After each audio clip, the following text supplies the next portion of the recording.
मिरज येथे समीरदादा कदम यांच्या वाढदिवसानिमित्त भव्य रेडी आणि म्हैस पळवण्याच्या स्पर्धा आयोजित करण्यात आल्या। यामध्ये सांगली जिल्ह्यातून सुमारे 35 स्पर्धकांनी सहभाग घेतला। सदरच्या स्पर्धा मिरज शहर अध्यक्ष योगेश दरवंदर आणि ओंकार नाईक यांच्यातर्फे आयोजित करण्यात आल्या।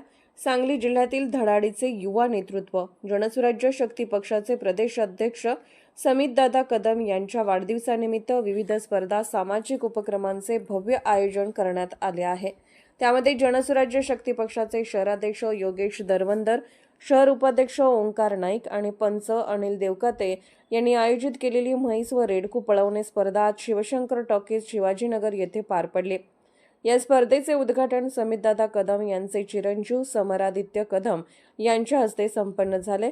यावेळी ज्येष्ठ मार्गदर्शक महादेवांना कुरणे, माजी नगरसेवक गणेशदादा माळी, सांगली शहर जिल्हा अध्यक्ष डॉक्टर पंकज म्हेत्रे, समीर मालगावे, प्रकाश साळुंके, शिव भोसले, अविनाश भगत, सूरज भगत, मदनदादा तांबडे, राजू वजीर, नाना घोरपडे यांच्यासह असंख्य रेडी व म्हैस स्पर्धा प्रेमी उपस्थित होते।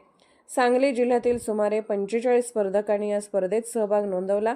या स्पर्धेत विजेत्या म्हैस रेडी मालकांना समीरदादा कदम यांच्या हस्ते बक्षीस वितरण करण्यात आले।